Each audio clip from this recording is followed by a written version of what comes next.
মুসলিম তুমি যতবার বলো বলাটাই হবে সার, যদি না বলো নামাজে দাঁড়িয়ে আল্লাহু আকবার। মুসলিম তুমি যতবার বলো বলাটাই হবে সার, যদি না বলো নামাজে দাঁড়িয়ে আল্লাহু আকবার। আল্লাহু আকবার, আল্লাহু আকবার, আল্লাহু আকবার, আল্লাহু আকবার, আল্লাহু আকবার, আল্লাহু আকবার, আল্লাহু আকবার, আল্লাহু আকবার, আল্লাহু আকবার। প্রিয় নবী সাল্লাল্লাহু আলাইহি সাল্লামের চারপাশে যারা সব সময় থাকতেন, এই মানুষগুলোর মধ্যে যেরকম অনেক অভিজ্ঞ, অনেক সিনিয়র বয়স্ক মানুষেরা ছিলেন, ঠিক একইভাবে তার আশেপাশে তরুণদের আনাগোনা ছিল অনেক বেশি। পৃথিবীর অন্য অনেক শাসক বা অন্য অনেক নেতৃবৃন্দকে দেখবেন, তাদের আশেপাশে সাধারণত তরুণদের খুব বেশি ঘেঁষার সুযোগ থাকে না, ঘেঁষলেও সেটি তাদের সিদ্ধান্ত গ্রহণের ক্ষেত্রে কোনো ভূমিকা রাখবার মতো জায়গায় তাদেরকে স্থান দেওয়া হতো না। আজ নতুন বাংলাদেশ যদিও তরুণদের বাংলাদেশ, তরুণরা নতুন বাংলাদেশ এনে দিয়েছে, নতুন বাংলাদেশ গড়বার স্বপ্ন দেখছে, স্বপ্ন দেখাচ্ছে, চেষ্টা চালিয়ে যাচ্ছে, কিন্তু আমি সাধারণ এবং জেনারেল প্র্যাকটিসের কথা বলছি। গোটা পৃথিবীর সমস্ত দেশে, সকল সভ্যতায়, সকল সমাজে আপনি দেখবেন, রাষ্ট্র পরিচালনা বলুন, নীতি নির্ধারণী পর্যায়ে বলুন, সমস্ত জায়গায় সাধারণত সঙ্গত কারণেই হয়তো সিনিয়র এবং অভিজ্ঞদেরকেই শুধু দেখা যায়। প্রিয় নবী সাল্লাল্লাহু আলাইহি সাল্লাম সে মানুষ ছিলেন যার সভাসদে আবু বকর, ওমরের মতো সিনিয়র মানুষজন ছিলেন, আবার একই সঙ্গে তার খুব কাছাকাছি অবস্থান করতেন আব্দুল্লাহ ইবনে আব্বাস, আব্দুল্লাহ ইবনে মাসউদ, আব্দুল্লাহ ইবনে ওমর, বেলাল, আম্মার, খাব্বাব, খুবাইব, উমাইর, মুসআব ইবনে উমাইর রিদওয়ানুল্লাহি তাআলা আলাইহিম আজমাইনের মতো টকবগে তরুণেরা। আমাদের প্রিয় নবী সাল্লাল্লাহু আলাইহি সাল্লামের জীবনে বিভিন্ন বক্তব্য, গুরুত্বপূর্ণ কথা বলতে গিয়ে তিনি অ্যাড্রেস করে কথা বলেছেন। এর মধ্যে দুটি সম্প্রদায়কে,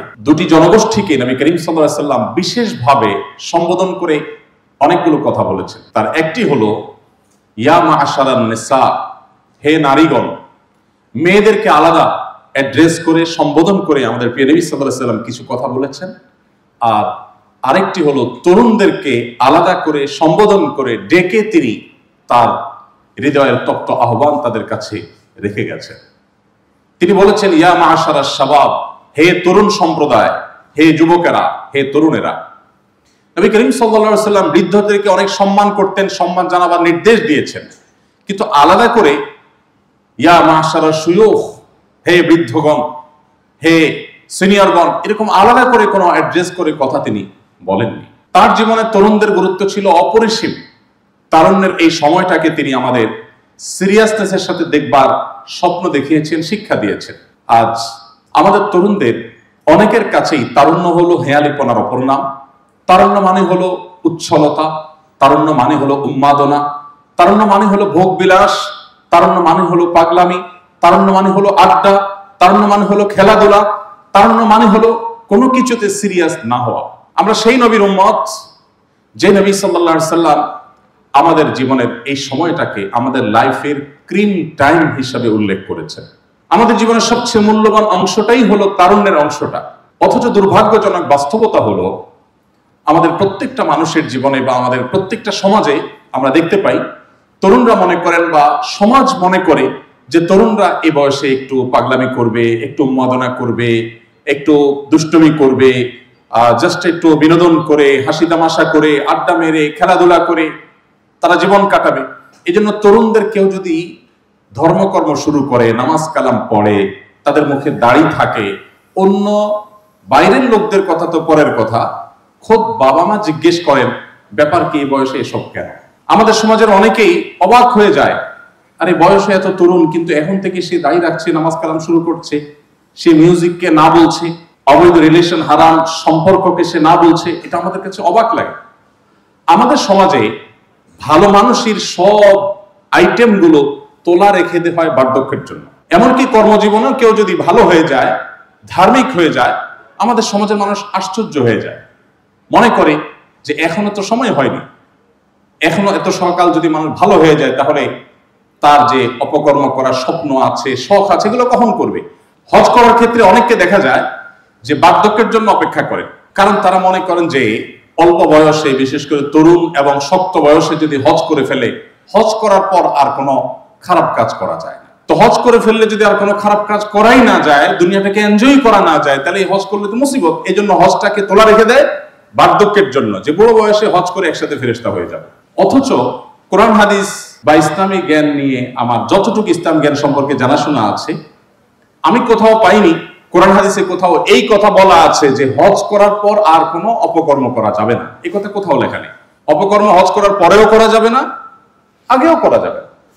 তো তারুণ্যের এই সময়টি এত গুরুত্বপূর্ণ, নবী করিম সাল্লাল্লাহু আলাইহি ওয়াসাল্লাম বলেছেন আল্লাহর কাছে কিয়ামতের ময়দানে বিশেষভাবে জবাবদিহি করতে হবে প্রত্যেকটা মানুষকে, ওয়ান শাবাবিহি ফিমা আবলা। তোমার তারুণ্যকে তুমি কি করে কাটিয়েছো সেটা বলো। বার্ধক্যে তুমি মসজিদে বসে ছিলে, বার্ধক্যে তুমি হজ ওমরা করেছিলে, বার্ধক্যে তুমি হাজী সাহেব হয়ে গিয়েছিলে, বার্ধক্যে তুমি ফেরেশতা হয়ে গিয়েছো, মসজিদ মাদ্রাসা নির্মাণ করেছো, জনসেবামূলক কাজ করেছো, সেটা আমি জানতে চাচ্ছি না। তার চেয়ে ইম্পর্টেন্ট প্রশ্ন হলো তোমার তারুণ্যে তুমি কি করেছো। তুমি কোনো মেয়েকে টিজ করেছো কিনা, তুমি কোনো রিকশাওয়ালাকে বন্ধু বান্ধবদেরকে সাথে নিয়ে মাস্তানি করেছো কিনা, তুমি কোনো অন্যায় অনাচার করেছো কিনা, তুমি সমাজে কোনো অপরাধ কর্ম সংগঠন করেছো কিনা, তুমি যৌবনের উচ্ছলতায়, যৌবনের উন্মাদনায় অপরাধের অন্ধকার জগতে কখনো মুহূর্তের জন্য হারিয়ে গিয়েছিলে কিনা। এই প্রশ্ন উত্তর দেওয়া ছাড়া কোনো মানুষ আল্লাহর কাছে কিয়ামতের দিন দুটি পা নাড়াতে পারবে না। এজন্য আপনাদের সবাই বয়সে তরুণ হওয়ার কারণে আমি মনে করি জীবনের সবচাইতে ক্রিম টাইম, জীবনের সবচাইতে মূল্যবান যে অংশ তারুণ্য, সেটি আপনারা পার করছেন। এই সময়টাতে কোনো হেয়ালিপনা নয়, এই সময়টাতে আমাদেরকে সিরিয়াস হতে হবে। আল্লাহ আমাদের সবাইকে সে তৌফিক দান করুন। আমরা আমাদের সমাজ এবং দেশের জন্য যদি কিছু করতে হয়, তবে সবার আগে নিজেকে গড়তে হবে। আমরা যখন নিজেদেরকে গড়তে পারবো, আমরা নিজেদেরকে যখন যোগ্য করে তুলতে পারবো, তখন সমাজ এবং দেশের জন্য, মুসলিম উম্মার জন্য, মানব জাতির জন্য অনেক কিছু করবার সুযোগ আমাদের থাকবে। কিভাবে একজন মুসলিম তরুণ হিসাবে আমরা নিজেদেরকে যোগ্য এবং উপযুক্ত হিসাবে গড়ে তুলতে পারি, তার জন্য আমি কয়েকটি পয়েন্ট আকারে আপনাদের সামনে কিছু সবিনয় নিবেদন করতে চাই। নাম্বার 1, মানুষের বিশ্বাস, এটা মানুষকে পরিচালিত করে। মানুষের ভবিষ্যৎ বিনির্মাণে সহায়ক ভূমিকা রাখে তার বিশ্বাস। একজন মানুষ আগুনে হাত দেয় না, কারণ তিনি জানেন আগুনে হাত দিলে আগুন আমাকে পুড়ে ফেলবে, আগুন আমাকে পুড়বে। এই ধারণা তার কাছে যখন বদ্ধমূল থাকে, তখন তিনি আগুনে হাত দেন না, কেউ তাকে জোর করে আগুনে হাত দেওয়াতে পারে না। একজন মানুষ তার ঈমানের জায়গাটাতে যখন তিনি পরিষ্কার থাকবেন, তার কাছে ঈমানের বিষয়টা যখন সবচেয়ে গুরুত্বপূর্ণ হবে, তার কাছে যখন ক্লিয়ার হয়ে যাবে ঈমানের বিষয়টা, যার কাছে আখিরাতে আল্লাহর সামনে দাঁড়ানোর বোধ আছে, যিনি জানেন আল্লাহর কাছে আমার জীবনের প্রতিটি কর্মের জবাবদিহি আমাকে করতে হবে, সেই ঈমানদার, সে বিশ্বাসী মানুষ, তাকে পাহারা দেওয়ার জন্য পৃথিবীতে কোনো মনিটরিং সিস্টেমের প্রয়োজন হয় না, হবে না।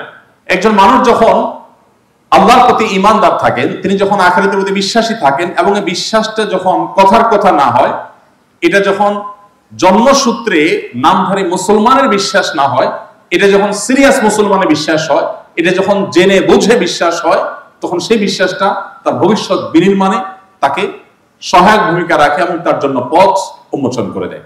আমরা মানব জাতির জন্য কিছু যদি করতে চাই, একটি হবে আমার বিশ্বাসের তাড়না থেকে, আরেকটি হবে আমার বিবেকের, সাধারণ বিবেকের তাড়না থেকে। দুটির মধ্যে পার্থক্য আসমান এবং জমিন। একজন মানুষ তার বিশ্বাসের তাড়না থেকে, অর্থাৎ ঈমানের তাড়না থেকে যখন কোনো কাজ করবেন, তখন সেই কাজ যত কঠিন হবে, যত কষ্টকরই হোক না কেন, সে কাজ করতে তিনি আনন্দ অনুভব করবেন, সে কাজ করতে তার ভালো লাগার কাজ করবে। এই জন্য একজন মুসলিম হিসাবে আমাদেরকে সিরিয়াস মুসলিম হতে হবে, ইসলামটাকে আমাদের জানতে হবে, বুঝতে হবে।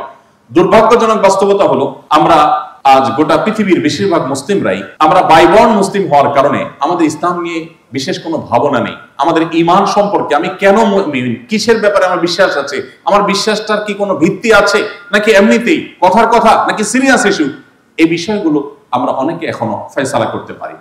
তো আমি আজ আপনাদেরকে উদাত্ত আহ্বান করতে চাই যে মুসলমানের সন্তান হিসাবে, মুসলিম তরুণ হিসাবে আপনার ঈমানটাকে আপনি খুব ভালোভাবে রপ্ত করুন, ধারণ করুন, ঈমানটাকে বুঝবার চেষ্টা করুন। আপনি অনেক কিছুই পড়েন, কিন্তু আপনার জীবনের সবচেয়ে মূল্যবান ইস্যু হলো ঈমান, আপনার বিশ্বাস, যেটি আপনার গন্তব্য নির্ধারণ করে দিবে, যেটি আপনার ভবিষ্যৎ পরিকল্পনা ঠিক করে দিবে, যেটি আপনার গতিপথকে নির্ধারণ করে দিবে। সে বিশ্বাসের ব্যাপারে যদি আপনি অমনোযোগী হন, সে বিশ্বাস, এটা কি চিরকালের জন্য আমি মুসলমানের সন্তান হিসাবে বিশ্বাসী হয়ে গেলাম, নাকি আমার ধারণা পরিষ্কার থাকতে হয়, সে বিষয়ে আমাদের জানতে হবে। আল্লাহ রাব্বুল আলামিন কোরআনে কারীমে বলেছেন ফা'লাম আন্নাহু লা ইলাহা ইল্লাল্লাহ, আল্লাহ ছাড়া ইবাদতের উপাস্য, ইবাদতের উপযুক্ত আর উপাস্য আর কেউ হতে পারে না, এই কথার ইলম জ্ঞান তুমি অর্জন করো। তার মানে তাওহীদ এবং একত্ববাদের বিশ্বাস আমাদের মধ্যে বদ্ধমূল থাকতে হবে, তারপরে অন্য যে কোনো কাজ করলে সেটি আল্লাহর কাছে গ্রহণযোগ্য হবে। অনেক মানুষ আছে আমাদের সমাজে, যিনি নামাজ রোজা করেন, ইসলামের অনেক কাজ কাম করেন, কিন্তু তার বিশ্বাসের জায়গাটা তিনি ঠুনকো, তার বিশ্বাসের জায়গাটা তিনি দুর্বল। এই লোকটার কোন আমল আল্লাহর কাছে গ্রহণযোগ্য হবে না। অতএব আমি আপনাদের কাছে বিনীতভাবে আহ্বান রাখতে চাই, আসুন ঈমান সম্পর্কে আমরা জানার চেষ্টা করি। ঈমান বিষয়টা কি, কেন আমাকে ঈমানদার হতে হয়, ঈমানের শর্তগুলো কি, ঈমান ভঙ্গের কারণগুলো কি, কি কারণে আমি মুমিন হতে পারি, কি কারণে আমি ইসলাম থেকে ঈমান থেকে খারিজ হয়ে যেতে পারি, এই সম্পর্কে বিশদ ধারণা নেওয়া আমাদের খুবই গুরুত্বপূর্ণ। এবং ধারণা নিতে চাইলে এটা অনেক দীর্ঘ সময়ের সাপেক্ষ কোনো বিষয় নয়, খুব অল্প সময় আমরা চাইলে ঈমানের উপরে অনেক কোর্স পাওয়া যায়। আপনি অনলাইনে যদি আজকে সার্চ করেন দেখবেন ঈমানের উপর অনেকগুলো অনলাইন কোর্স পাওয়া যায়, অফলাইন অনেকগুলো কোর্স আছে। এগুলো আপনি যদি সম্পন্ন করে নেন তাহলে আপনার ঈমান সম্পর্কে আপনার একটা পরিষ্কার ধারণা হয়ে যাবে। নাম্বার 2, ইসলাম জ্ঞানের ধর্ম। ইসলাম সেই ধর্ম যেই ধর্ম 1400-1450 বছর পরও মনে হয় পৃথিবীর সবচেয়ে প্রাসঙ্গিক। আজ পৃথিবী যখন ফ্যাক্টরি রেভলিউশনের মাধ্যমে পরিবেশকে বিপর্যস্ত করে দিয়েছে, এখন পৃথিবী বৃক্ষরোপণের গুরুত্ব অনুধাবন করতে পারছে। যখন পৃথিবীতে চ্যালেঞ্জ ছিল না, এই পরিস্থিতি ছিল না, ইসলাম তখনই আমাদেরকে বৃক্ষরোপণের জন্য গুরুত্ব আরোপ করেছে। আজ যখন শহরে জীবনে খুবই সংকীর্ণ রাস্তাঘাটে ফুটপাত দখল করলে আমাদের চলাফেরা অসুবিধা হয়, তখন আমরা রাস্তাঘাট দখল মুক্ত রাখবার গুরুত্বের কথা বলছি। ইসলাম 1450 বছর আগের বাস্তবতায় মক্কায় কয়েকশো পরিবারের বসবাস মাত্র ছিল, বিস্তীর্ণ মরুভূমির উন্মুক্ত এলাকা যেখানে ছিল। আজকালকার মতো আধুনিক সভ্যতার এই রাস্তাঘাটের সিস্টেম ছিল না, চতুর্পাশে ধুধু মরুভূমি হওয়ার কারণে বরং বলতে গেলে পুরো ময়দান, পুরো মাঠ, বিস্তীর্ণ মাঠই রাস্তা। সেই সময় ইসলাম বলেছে ইয়াকুম ওয়াল জুলুস আলা তারিক, খবরদার কেউ রাস্তায় বসে মানুষের চলাচলে ব্যাঘাত সৃষ্টি করবে না। আমরা যতই আধুনিক হই, ইসলাম তার চাইতে এক হাঁটি অগ্রসর, এক ধাপ এগিয়ে। আজ 2024-এর পৃথিবীতে জ্ঞান অর্জনের গুরুত্ব একজন রিকশা চালকও বুঝেন, একজন খেটে খাওয়া দিনমজুরও বুঝেন, একজন গ্রামের মানুষও বুঝেন। কিন্তু 1500 বছর আগের পৃথিবীতে কারোর ঘরে পুত্র সন্তান হলে সে সন্তান তার বাবার সাথে যুদ্ধে সামিল হবে, শরিক হবে, সহায়কের ভূমিকা পালন করবে, এটাই ছিল একমাত্র অপশন। এমনকি অন্যান্য কর্মকাণ্ড, ব্যবসা বাণিজ্যের ব্যাপারেও তাদের তেমন কোনো আগ্রহ ছিল না, পড়াশোনার তো প্রশ্নই ওঠে না। সেই সমাজের বুকের উপর দাঁড়িয়ে যিনি সর্বপ্রথম প্রত্যাদেশ আল্লাহর পক্ষ থেকে প্রাপ্ত ওহীর নির্দেশ জারি করেছিলেন, ইকরা বিসমি রাব্বিকাল্লাযী খালাক বলে, তিনি আর কেউ নয়, আপনার আমার প্রাণের নবী মুহাম্মদ মুস্তাফা সাল্লাল্লাহু আলাইহি সাল্লাম। আমি এই জন্য সবসময় বলার চেষ্টা করি, আমাদের প্রিয় নবী মুহাম্মদ সাল্লাল্লাহু আলাইহি সাল্লামকে যদি আপনার মূল্যায়ন করতে হয়, তাহলে আজকের পৃথিবীতে, আজকের পার্সপেক্টিভে আপনি তাকে মূল্যায়ন করলে সেটা যথাযথ মূল্যায়ন হবে না। আপনি তাকে মূল্যায়ন করতে হলে 1500 বছর আগের পৃথিবীতে আপনি যেতে হবে, সেই বাস্তবতা তিনি কি করেছেন আর পৃথিবীতে কোন মানুষ থাকলে কি করতে পারতেন, এটা কম্পেয়ার করলে সেটা যথাযথ কম্পেয়ার হবে। আজ পৃথিবীতে জ্ঞান অর্জন করা ছাড়া কোনো উপায় নেই। পৃথিবীর সমস্ত দুয়ার জ্ঞান অর্জন না করলে তাদের জন্য বন্ধ থাকছে। কিন্তু আমার নবী সাল্লাল্লাহু আলাইহি সাল্লাম পড়ার নির্দেশ করেছেন, জ্ঞান অর্জন করতে বলেছেন তখন পৃথিবী জ্ঞান অর্জনের কোনো গুরুত্ব ঘুণাক্ষরে অনুভব করতে পারত না। সেজন্য আমাদেরকে জেনে বুঝে মুসলমান হতে হবে, আমাদের ইসলাম সম্পর্কে আমাদের জ্ঞান অর্জন করতে হবে। আমি আপনাদেরকে উদাত্ত আহ্বান রাখতে চাই, আপনারা বয়সে তরুণ, অনুগ্রহ করে ইসলাম সম্পর্কে আপনারা জানার চেষ্টা করবেন। কোথা থেকে শুরু করবেন আমি সে বিষয়ে একটু সংক্ষিপ্ত গাইডলাইন আপনাদেরকে দিতে চাই। তবে সবকিছুর আগে বলবো, আপনি শুধুমাত্র জন্মসূত্রে মুসলিম না হয়ে আপনি মুসলিম বাই চয়েস হওয়ার চেষ্টা করুন। মুসলিম বাই চান্স না, মুসলিম বাই চয়েস হতে হবে আমাদেরকে। জন্মসূত্রে মুসলিম নয়, বুঝে শুনে মুসলমান হতে হবে। বুঝে শুনে মুসলমান না হলে আপনার ইসলাম আপনার শিক্ষা জীবনের কোনো পর্যায়ে, আপনার কর্মজীবনের কোনো পর্যায়ে, কোনো প্রতিকূল পরিবেশে হয়তো টিকবে না। হয়তো আপনি ঈমান হারা হয়ে যাবেন, হয়তো আপনি পদচ্যুত হয়ে যাবেন, হয়তো আপনি বিভ্রান্ত হয়ে যাবেন। আর যদি আপনি জেনে বুঝে মুসলমান হন, আপনি যদি ইসলাম সম্পর্কে জ্ঞান অর্জন করে মুসলমান হন, তাহলে আপনার ভেতর থেকে মুসলমান হওয়া হবে, আর সেটাই হবে প্রকৃত মুসলমানিত্ব। এই জন্য আপনাদেরকে আমি বলতে চাই, কোরআনে কারীমের শুরু থেকে শেষ পর্যন্ত অর্থ সহকারে একবার হলেও জীবনে বুঝে পড়বেন। পৃথিবীতে কোরআনের চাইতে প্রভাব সৃষ্টিকারী শক্তিশালী কোনো গ্রন্থ আর কারো হতে পারে না। কারণ সমস্ত বই মানুষের লেখা, কোরআন স্বয়ং আল্লাহ রাব্বুল আলামিনের কালাম। আজও গোটা পৃথিবীতে যত মানুষ ইসলামের ছায়াতলে এসেছে, ইসলামের দ্বিতীয় খলিফা ওমরে ফারুক রাদিয়াল্লাহু তাআলা আনহুর মতো এরকম লৌহ মানব, তিনি ইসলামের কাছে বর্ষতা স্বীকার করেছেন এই কোরআনের আয়াত শ্রবণ করার পর। তুফাইল ইবনে আমর আদ-দৌসি, ইয়েমেনের প্রথম মুসলমান, যিনি অত্যন্ত বড় মাপের কবি এবং সাহিত্যিক ছিলেন। সেই সমাজে কবি সাহিত্যিকদের অনেক মূল্য ছিল। রাজ দরবারে সবচেয়ে বেশি গুরুত্ব পেত কবি এবং সাহিত্যিকেরা। সেই সময়ের সবচেয়ে বড় নামকরা কবি সাহিত্যিক ছিলেন ইয়েমেনের তুফাইল ইবনে আমর আদ-দৌসি রাদিয়াল্লাহু তাআলা আনহু। মক্কায় যখন আসলেন, মক্কায় থাকা তার বন্ধুরা বলে দিল, খবরদার, এখানে মোহাম্মদ নামে এক লোক, তিনি নবী বলে নিজের ব্যাপারে তিনি দাবি করছেন, মানুষকে তার অনুসরণের পথে আহ্বান করছেন, একত্ববাদের আহ্বান করছেন। আমরা বাপদাদাদের অনুসরণ করে প্রতিমা পূজা করে আসছি, খবরদার তুমি এই লোকের, তার কাছে আল্লাহর কালাম নাকি আসে, সেটা নাকি সে তেলাওয়াত করে, এটা যেন তুমি কোনোভাবে না শুনো, কারণ যারাই এটা শুনে তাদের অনেকেই মন্ত্রমুগ্ধ হয়ে তার অনুসারী হয়ে পড়ে। আমরা ভয় পাচ্ছি, আশঙ্কা করছি তুমি বাপদাদার ধর্ম ছেড়ে দাও কিনা। এই জন্য তোমার প্রতি অনুরোধ, যে কয়দিন মক্কায় থাকবে কোনোভাবে মুহাম্মাদের কোনো কথা, কোরআনের কোনো আয়াত যেন তোমার কানে না আসে। তাহলে কি করতে হবে? বন্ধুরা এক অদ্ভুত পরামর্শ দিলেন তাকে। বললেন যে দুই কানে শক্ত করে তুলা দিয়ে ডিবি দিয়ে দিবি, এমন ভাবে বন্ধ করে দিবি যে কোনো আওয়াজ শোনা যায় না। অন্তত তফ সাই করার যে মেইন কাজগুলো আছে এই টাইমে যেন তার সাথে দেখা না হয়। তুমি যখন বাসায় ব্যাক করবে, হোটেলে যাবে, তখন ভিন্ন কথা। বন্ধুদের পরামর্শ অনুযায়ী তিনি দোনো কান বন্ধ করলেন, বন্ধ করে তওয়াফ করলেন যে কোনো আওয়াজ যেন কানে না আসে। হঠাৎ করে তার মনে হলো, আমি এত বড় বুদ্ধিজীবী, এত বড় সাহিত্যিক, এত বড় কবি, একটা মানুষ কিছু পাঠ করবে আর আমি মন্ত্রমুগ্ধ হয়ে যাব, আমি কি এত মূর্খ? আমি এটা কি করছি? তিনি তখন তার কানের সব তুলা টুলে খুলে ফেলে দিলেন, দিয়ে হাঁটতে লাগলেন। আর আল্লাহ রাব্বুল আলামিনও তাকে ইসলামের জন্য কবুল করবেন। এদিকে নবী করিম সাল্লাল্লাহু আলাইহি ওয়াসাল্লামের তেলাওয়াতের কণ্ঠ তার কানে ভেসে আসলো। তিনি যেহেতু সাহিত্যিক মানুষ, তিনি ভাবলেন এটি কোনো মানুষের কথা হতে পারে না।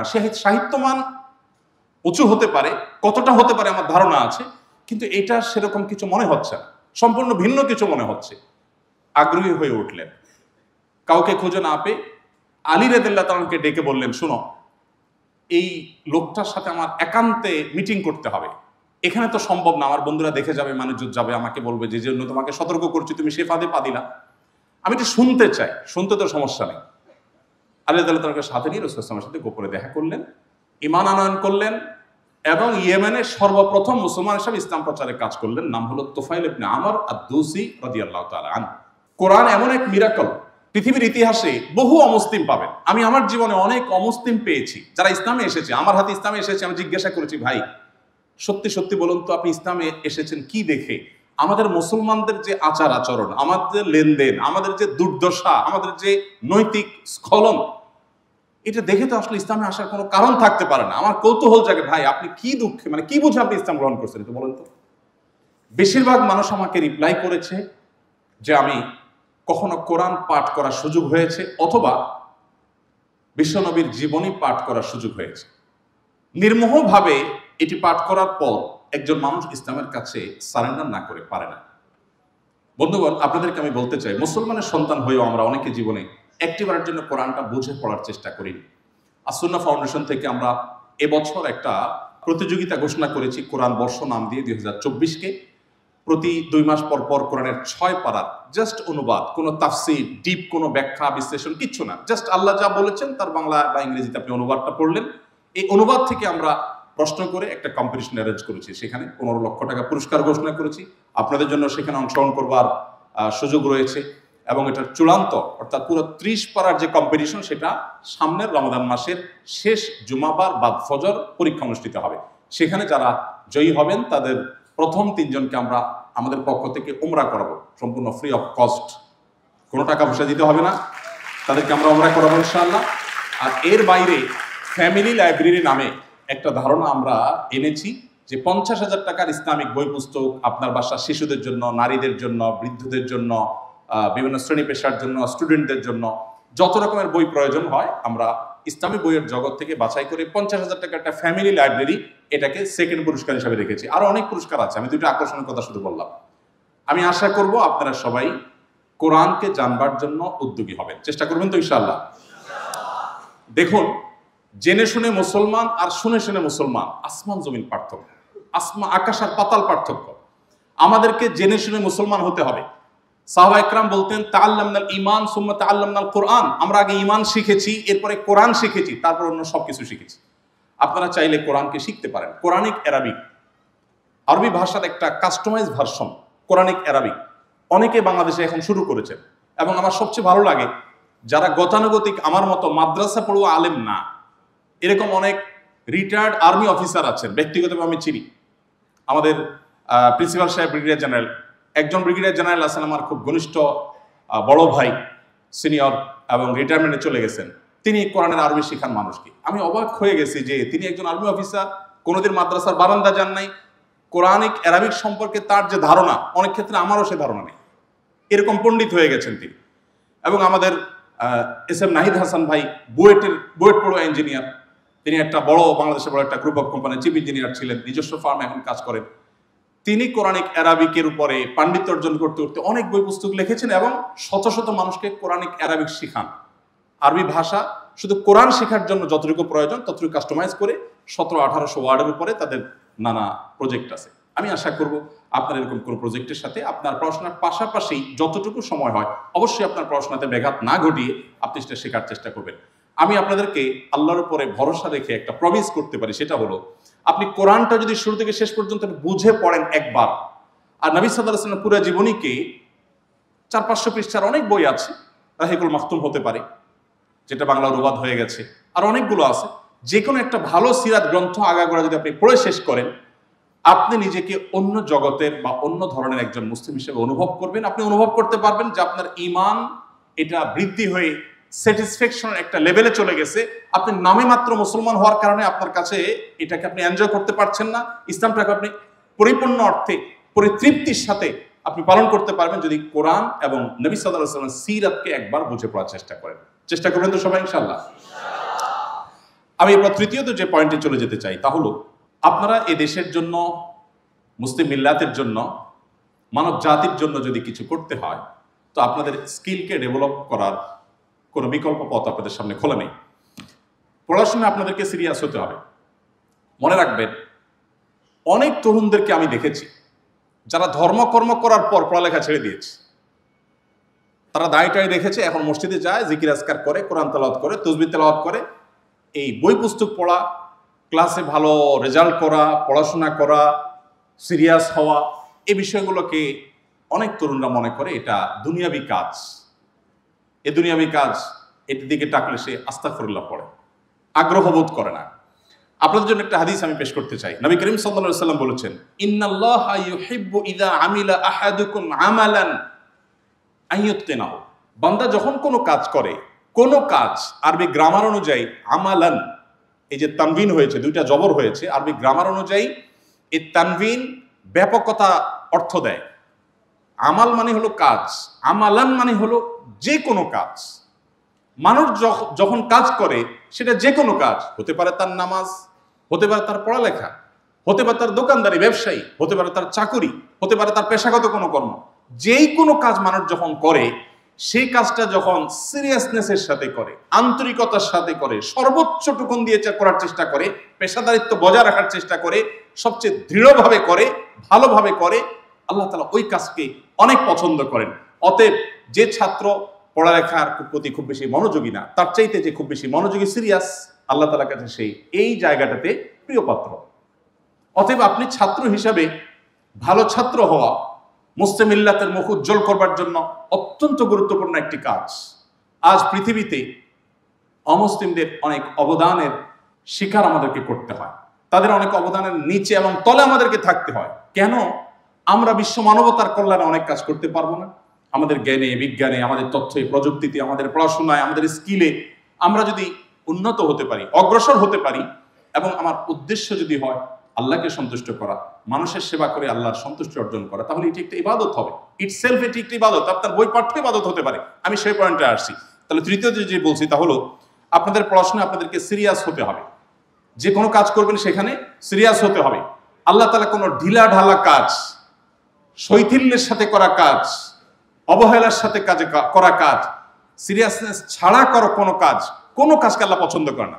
একটি বৃক্ষরোপণ করবেন, সবচেয়ে সুন্দর করে করবেন।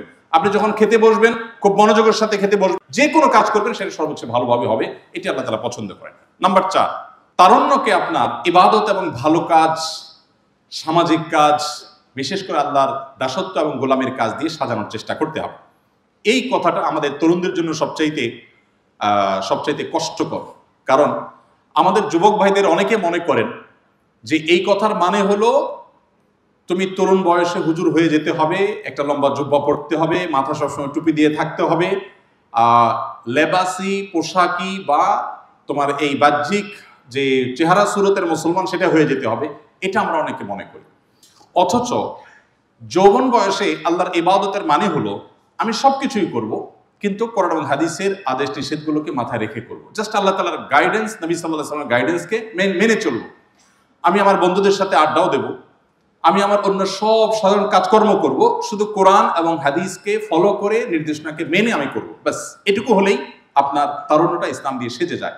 মনে রাখবেন, তারুণ্যের এই বয়সটাতে হেয়ালিপানা করার, স্বেচ্ছাচারী করার, যা খুশি তা করার যে প্রবণতা, এটা অবশ্যই কিছুটা আনন্দ দেয় আপনাদের। কিন্তু আমি বলতে চাই ভিন্ন কথা। আপনি যদি কিছুকাল আল্লাহর ইবাদত এবং দাসত্বের মধ্যে কাটাবার চেষ্টা করেন, অন্তত রিহার্সাল হিসাবে যদি আপনি কিছুদিন ইবাদত বন্দিগির মধ্যে নিজেকে ব্যস্ত রাখেন, মগ্ন রাখেন, আমি নিশ্চিত করে আল্লাহর উপর ভরসা করে বলতে পারি আপনি আপনার তারুণ্যের এই সময়টাকে আপনি এনজয় করবেন। ইবাদতেও স্বাদ আছে, মানুষের উপকার করার মধ্যেও স্বাদ আছে, সামাজিক কাজ করার মধ্যেও স্বাদ এবং তৃপ্তি আছে, বরং সেই তৃপ্তি ভোগের চাইতে, স্বেচ্ছাচারী যে জীবনযাপন এটার চাইতে অনেক বেশি উপভোগ্য হয়। শয়তান আমাদেরকে সেদিকে দিতে চায় না। নবী করিম সাল্লাল্লাহু আলাইহি সাল্লাম বলেছেন, কিয়ামতের ভয়াবহতম দিনে আল্লাহর আরশের নিচে যে মানুষগুলো ছায়া পাবে, সেই মানুষগুলোর মধ্যে ওই তরুণ এবং ওই যুবকরা থাকবে, ওই তরুণী যুবতীরা সেখানে থাকবেন যাদের তারুণ্যকে তারা আল্লাহর ইবাদতে কাটিয়েছেন। শাবুন নাশআ ফি ইবাদাতিল্লাহ, যে তরুণ তার তারুণ্যকে আল্লাহর দাসত্বের মধ্যে অতিবাহিত করেছে, এই তরুণদের জন্য আল্লাহ তাআলা কিয়ামতের দুর্বিষহ পরিস্থিতিতে ভিআইপি প্যান্ডেলে স্থান দিবেন এবং কিয়ামতের কোনো ভয়াবহতা তাদেরকে স্পর্শ করবে না, যাদের তারুণ্যকে আল্লাহর ইবাদতে কাটিয়েছেন। আমি আবারও বলছি, একজন তরুণ হয়ে আপনার নামাজ এটা আল্লাহর কাছে যত প্রিয়, বার্ধক্য বয়সে আপনার শত শত নামাজ আল্লাহর কাছে এত প্রিয় না। একটি কথা আমি বারবার বিভিন্ন জায়গায় রিপিট করার চেষ্টা করি। ইসলামী বিশ্ববিদ্যালয় কুষ্টিয়ার প্রফেসর ছিলেন ডক্টর আব্দুল্লাহ জাহাঙ্গীর রহমতুল্লাহ আলাইহি। আপনারা অনেকে চিনেন স্যারকে। স্যার একটা কথা বলতেন তার শেষ বয়সে এসে, মৃত্যুর কিছুদিন আগে, তিনি বলতেন যে আমার মতো দাড়ি পাকা বুড়ো আমি যদি রাতভর ইবাদত বন্দেগী করে কান্নাকাটি করি, দোয়া করি আল্লাহর কাছে, আমি আল্লাহ তত প্রিয় পাত্র হতে পারবো না তোমরা তরুণরা যদি শুধু 5 ওয়াক্ত নামাজটা ঠিক মতো পড়ো, তোমরা যতটা আল্লাহর প্রিয় পাত্র হতে। সালাহাতুস সাঙ্গেবু দিদিল খারাস আজ মুদে এক জামানা খাকে বাস। ফার্সি ভাষার একজন কবি তার কবিতায় বলেছেন, পাথর হয়ে বহুকাল তো কাটিয়েছ, আসো না কিছু কালের জন্য একটু মাটি হয়ে দেখো, একটু অবনত হয়ে দেখো। আমি আপনাদেরকে আহ্বান করতে চাই, 5 ওয়াক্ত নামাজ এটা আপনি মেনটেন করুন, হারাম এবং আল্লাহর নিষিদ্ধ বিষয়গুলো থেকে বেঁচে থাকুন। ব্যাস, দ্যাটস এনাফ। আর বেশি কিছু করতে হবে না, কারণ আপনার জীবনে অনেক অপরাধের জগৎ এখন উন্মোচনই হয়নি, সেই অপশনগুলি আপনার এখনো আসেনি। আপনি শুধুমাত্র এই দুটি জিনিস যদি করেন, 5 ওয়াক্ত নামাজ পড়েন, আপনার তারুণ্যকে সকল নোংরামি থেকে হেফাজতে রাখেন, ইসলামী জ্ঞান অর্জন করার চেষ্টা করেন, এই 3টি কাজ যদি আপনি করেন, আমি নিশ্চিত করে বলতে পারি আপনি আপনার ইসলামটাকে এনজয় করবেন। আপনি অ্যাজ এ মুসলিম পরিতৃপ্তি অনুভব করবেন।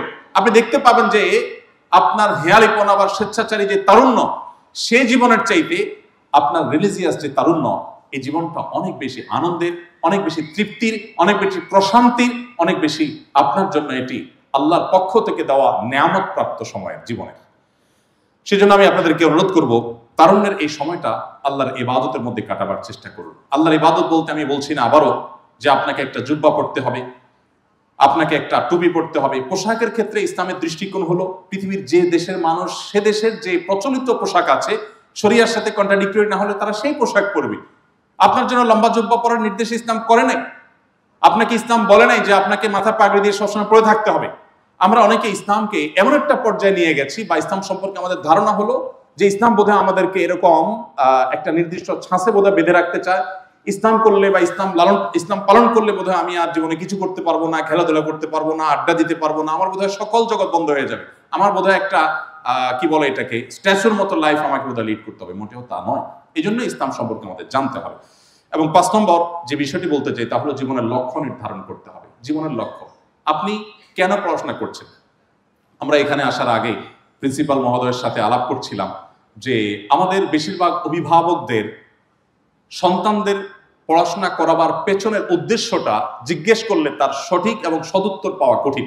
কেন সন্তানকে স্কুলে, কলেজে, মাদ্রাসা, ইউনিভার্সিটিতে পড়াচ্ছেন, কেন? এই কেনর উত্তরে সঠিক এবং সদুত্তর আসলে কেউই দিতে পারবেন না, খুব কম। আর শিক্ষার্থীদের একই অবস্থা। আমি যদি আপনাদেরকে জিজ্ঞাসা করি আপনারা কেন পড়াশোনা করছেন, এত স্ট্রাগল করছেন, এত কষ্ট করছেন কেন? হয়তো কেউ বলবেন আমি ডাক্তার হতে চাই, কেউ বলবেন আমি ইঞ্জিনিয়ার হতে চাই, কেউ বলবেন আমি পাইলট হতে চাই, কেউ বলবেন আমি হয়তো আর্মি অফিসার হতে চাই, কেউ বলবেন আমি হয়তো অন্য কোনো জগতে যেতে চাই। বাট এটিকে একটা মানুষের জীবনের লক্ষ্য হিসাবে চূড়ান্ত, যথেষ্ট? এই লক্ষ্যকে বাস্তবায়নের জন্য কি আপনি জীবন দেওয়ার জন্য প্রস্তুত থাকবেন? দেখুন, আল্লাহ রাব্বুল আলামিন বলেছেন আল্লাহ তাআলা মানুষকে সৃষ্টি করেছেন এবং মানুষ সৃষ্টির উদ্দেশ্য হলো মানুষ আল্লাহর দাসত্ব করবে, আল্লাহর গোলামি করবে। আপনি বলুন দাসত্ব করবে, কেমন কথা?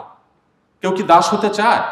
সবাই রাজা হতে চায়, সবাই প্রভাব বিস্তার করতে চায়, আরেকজনের অধীনে তো কেউ থাকতে চায় না। দেখুন, কারো, আমি সহজ বাংলা বললে, কারোর চামচামি করতে কার ভালো লাগে না, কিন্তু চামচাটা যদি প্রধানমন্ত্রী, প্রধান উপদেষ্টার হয় তাহলে কিন্তু অনেকেরই ভালো লাগবে। লাগবে কি লাগবে না? Personal secretary. কিন্তু এলাকার পাতি নেতা যদি হয়, বিশেষ করে গত অনেক বছর যাবৎ বাংলাদেশে প্রচুর পরিমাণ সহসভাপতির প্রোডাকশন হয়েছে। এই সহসভাপতি প্রোডাকশনের দেখুন সহসভাপতির পিএস, এটা কি কোনো সম্মানজনক কাজ আসলে? একটা মানুষের পিছু পিছু গুড়গুড় করা, তাকে স্যার স্যার বলা, তাকে জি জি বলা, জি হুজুর করা, এটা তো আসলে কারোর ভালো লাগার কথা না। কিন্তু যদি বলা হয় যে আপনি প্রধান উপদেষ্টা বা প্রধানমন্ত্রী কিংবা প্রেসিডেন্টের পিএস হবেন, পার্সোনাল সেক্রেটারি হবেন, তাহলে এটা অনেকের কাছে খুব গুরুত্বপূর্ণ হবে নিশ্চয়ই। যে এলাকার পাতি নেতার চামচা হওয়া অপমানের হতে পারে, কিন্তু প্রধানমন্ত্রীর পিএস হওয়াটা অপমানের না, এটা বিরাট বড় গৌরবের, সম্মানের, অনেক পাওয়ারের ব্যাপার, ঠিক না ঠিক? এইটা যদি হয় জাগতিক একটা বিষয়, উনিও মানুষ আমিও মানুষ, পার্থক্য এটা যে ওনার চেয়ারটা আমার চাইতে বড়, এইটুকুর কারণে যদি আমার কাছে এটা লালায়িত হতে পারে, তো সৃষ্টি হয়ে আল্লাহর শত কোটি অগণিত সৃষ্টির মধ্যে, হাজারো লাখো সৃষ্টির মধ্যে আমি একটি ক্ষুদ্র সৃষ্টি হয়ে আল্লাহর দাস হতে পারছি, এটা গৌরবের, এটা গৌরবের, এটা আনন্দের, এটা আমার জন্য গর্বের, এটা আমার জন্য অনেক বড় কাঙ্ক্ষিত বিষয়। এই জন্য ভাইরা, জীবনের লক্ষ্য নির্ধারণ করতে হবে। আমি আল্লাহর দাস হতে চাই, আল্লাহকে সন্তুষ্ট করবার জন্য আমি ডাক্তারি করব, আল্লাহকে সন্তুষ্ট করার জন্য আমি ইঞ্জিনিয়ারিং করব, আল্লাহকে সন্তুষ্ট করবার জন্য আমি মানব সেবা করব। তখন এখানে আমার দুটি লাভ হবে। প্রথমত, এর মাধ্যমে আমি আনন্দ পাবো, অভূতপূর্ব এক আনন্দ, এবং এখানে হারাবার কোনো টেনশন নেই। আপনারা অনেকে পড়ালেখা করেন, পরীক্ষা ভালো ফলাফল করতে হবে, কেন? অনেক স্টুডেন্ট আছে ফলাফল ভালো করতে হবে এই লক্ষ্য বা এই টার্গেট তার এই জন্য যে তার আসলে টার্গেট হলো পাশের বাসার আন্টিকে দেখায় দেয়, আছে না নাই?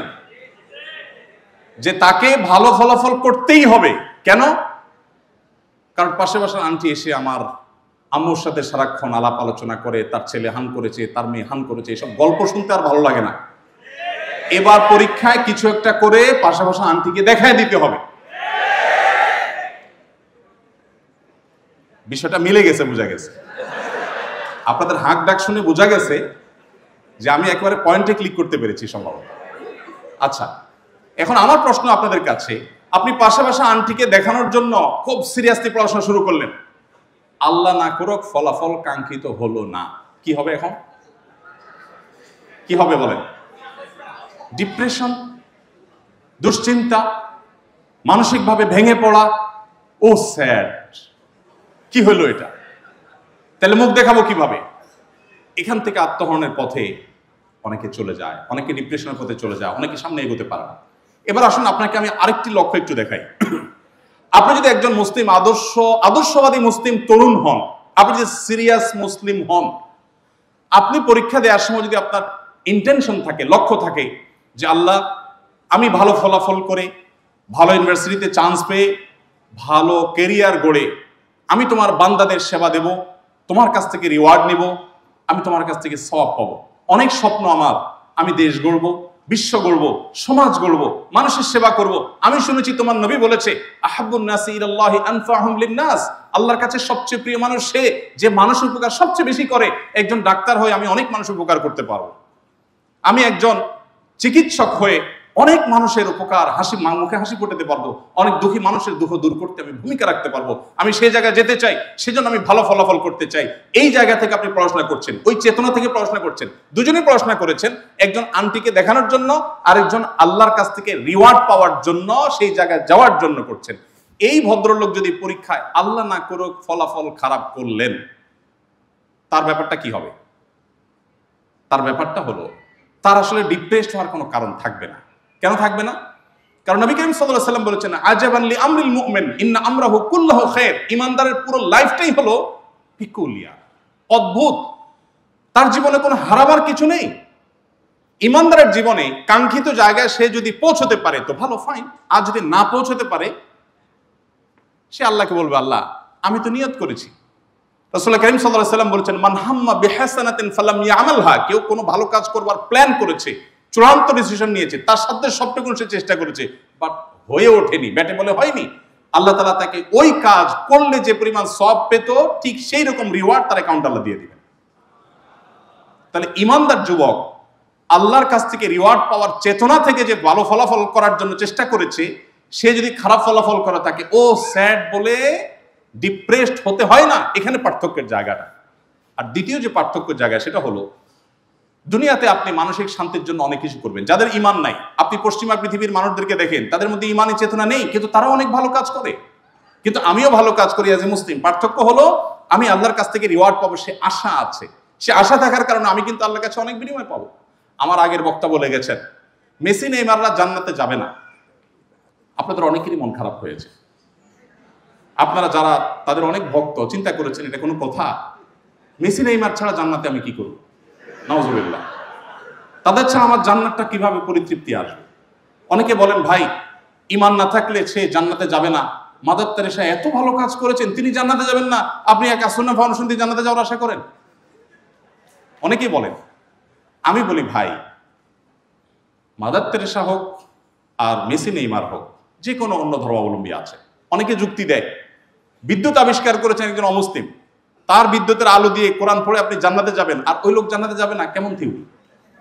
অনেকে প্রশ্ন করেন। আমি এটার উত্তর দিতে চাই, দেখুন, তারা কি জান্নাত বিশ্বাস করত?